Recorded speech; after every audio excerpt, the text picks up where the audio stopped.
जी अस्सलाम वालेकुम स्टूडेंट्स। उम्मीद है कि आप सब खैरियत से होंगे और उम्मीद है कि आप सब की छुट्टियां भी जो है वो अच्छी गुजरी होंगी। तो छुट्टियों का गैप था, इसलिए हम जो है वो अपना चैप्टर जो है वो कंटिन्यू नहीं कर पाए। तो आज से जो है हम चैप्टर नंबर 17 दोबारा कंटिन्यू करेंगे। चैप्टर नंबर 17 जो है कोऑर्डिनेशन एंड कंट्रोल, ये हम पढ़ रहे थे। इसमें हमने इसका बेसिक जो है वो इंट्रोडक्शन देखा था कि कोऑर्डिनेशन होती क्या है, प्लांट्स में जो है कोऑर्डिनेशन वो कैसे होती है, इसके अलावा इस पर कौन कौन से फैक्टर जो हैं वो इफ़ेक्ट करते हैं। तो ये सारे हमने देखे थे। तो नेक्स्ट हमने आज जो पढ़ना है वो है प्लांट हार्मोन्स।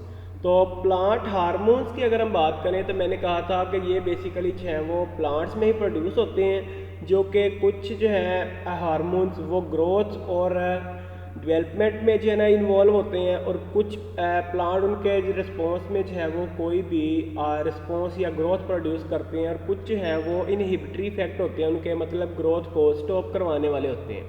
तो सबसे पहला जो हमारे पास हार्मोन है वो है ऑक्सिन।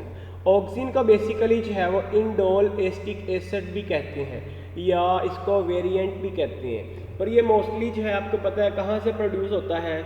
ये मोस्टली शूट अपेक्स जो है ना वो शूट टिप्स जो होती हैं, जो ब्रांचेस की टिप्स होती हैं, वहाँ से प्रोड्यूस होता है। और इसके अलावा इसके काम क्या क्या है, अगर हम इसके फंक्शंस की बात करें तो सबसे पहले हम स्टेम में जो है वो देखेंगे। एक तो ये जो है ना इनलार्जमेंट ऑफ सेल्स को इनलार्ज करने में हेल्प करता है। उसके बाद बिहाइंड अपेक्स, अपेक्स जो है उसके बैक साइड पे जो सेल्स होते हैं उसको इनलार्ज करते हैं। और इसके अलावा ये डिवीजन ऑफ कैम्बियम, कैम्बियम आपको पता है दो टाइप की होती है, कोर कैम्बियम और वेस्कुलर कैम्बियम। जो प्लांट की सबसे बाहर वाली लेयर होती है वो कोर कैम्बियम होती है, जब जो प्लांट की अंदर वाली लेयर होती है जिसमें जाइलम और फ्लोएम्स होती हैं वो वेस्कुलर कैम्बियम होती है। तो ये उनकी भी ग्रोथ करवाता है। उसके बाद रूट में जो है ये लो कंसंट्रेशन पे ग्रोथ को प्रमोट करवाता है, और हाई कंसंट्रेशन पे रूट की ग्रोथ जो है उसको इनहिबिट करवाता है, लाइक जियोट्रोपिज्म। जियोट्रोपिज्म क्या होती है कि जियोट्रोपिज्म का मतलब है कि इसकी तरफ, जियो मीन अर्थ, तो अर्थ की तरफ जो है ग्रोथ जो है उसको हम जियोट्रोपिज्म कहते हैं। उसके बाद इसका क्या काम है, emergence of roots, cutting and callus, cutting और कैलस जो है वो रूट्स के दोबारा ग्रो करवाना। उसके बाद है शूट्स।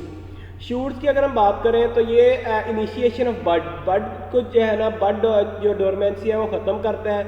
इसके अलावा ये एंटागोनिस्टिक टू साइटोकाइनिन, तो ये साइटोकाइनिन के ऑपोजिट काम करता है, मतलब कि ये वाला जो है एपिकल डोमिनेंस, जो टिप वाले बड होते हैं, एपिकल बड होते हैं, उनकी ग्रोथ करवाता है और लेटरल बड के ग्रोथ को स्टॉप करवाता है। लेकिन जो दूसरे होते हैं साइटोकाइनिन, वो लेटरल की ग्रोथ करवाते हैं और एपिकल की ग्रोथ को स्टॉप करवाते हैं। इसके अलावा ये जो है वो पार्थिनोकार्पी जो है उसको भी प्रमोट करवाता है। पार्थिनोकार्पी क्या होती है, development of fruit without seed, seed के बगैर जो है ना फ्रूट की डेवलपमेंट भी करवाता है। उसके बाद ये डिले इन सेंसिस, मतलब कि जो पतझड़ में लीव्स पत्ते झड़ते हैं तो उनको झड़ने से भी जाता है। इसके अलावा इनहिबिट एब्सेशन, और इनकी एजिंग जो है ना यानी कि ओल्ड ज़्यादा होने से इनको बचाता है।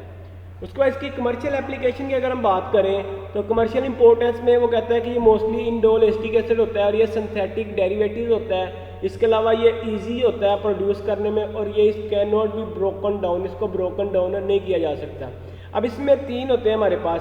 एक जो हमारे पास नेफ्थालीन एस्टिक एसिड है जो कि क्या करता है, फ्रूट सेटिंग करता है, stimulate fruiting even without pollination, मतलब कि पोलिनेशन के बगैर, पोलिनेशन मतलब जब होगी तो उसमें सीड्स बनेंगे, तो सीड्स के बगैर ही जो फ्रूट की सेटिंग करवाता है।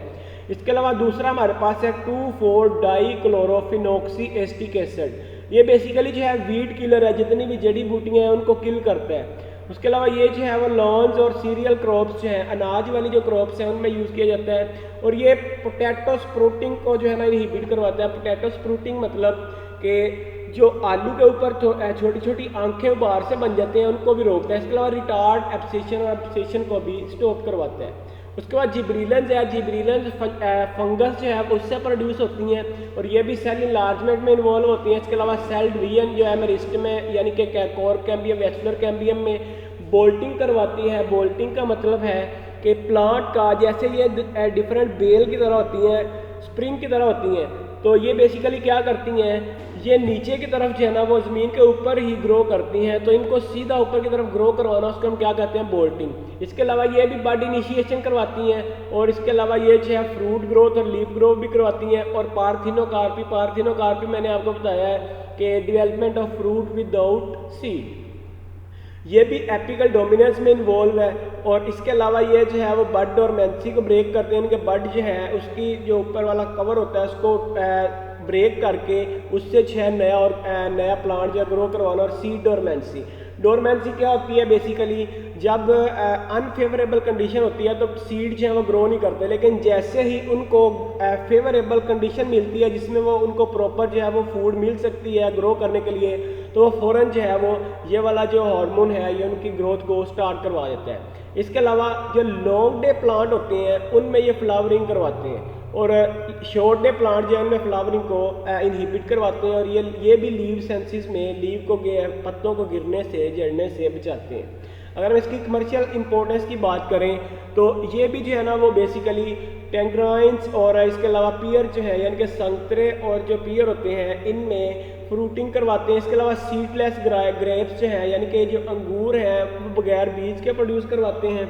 इसके अलावा ये बेरी साइज है ना इंक्रीज़ करते हैं। और एक है जिब्रिलेंस 3 जो कि ब्रीविंग इंडस्ट्री में यूज़ करते हैं, मतलब कि वो शराब के जो है ना वो अल्कोहलिक जो इंडस्ट्रीज़ हैं उनमें यूज़ किया जाता है, और उनमें एज अमाइलेज जो है वो यूज़ किया जाता है। इसके अलावा ये प्रमोट माल्टिंग को प्रमोट करते हैं। यही जो खमीर उठाने के लिए फर्मेंटेशन के लिए यूज़ किया जाती है उसको माल्टिंग कहते हैं। इसके अलावा ये डिले राइपनिंग, फ्रूट को राइपनिंग होने में जो है वो डिले करवाते हैं। और इसके अलावा ये शेल्फ लाइफ उसकी जो शेल्फ लाइफ है उसको इंक्रीज़ कर देते हैं। तो ये दो आज हमने पढ़ने थे। यहाँ तक अगर किसी को ना समझ आई हो तो वो पूछ ले।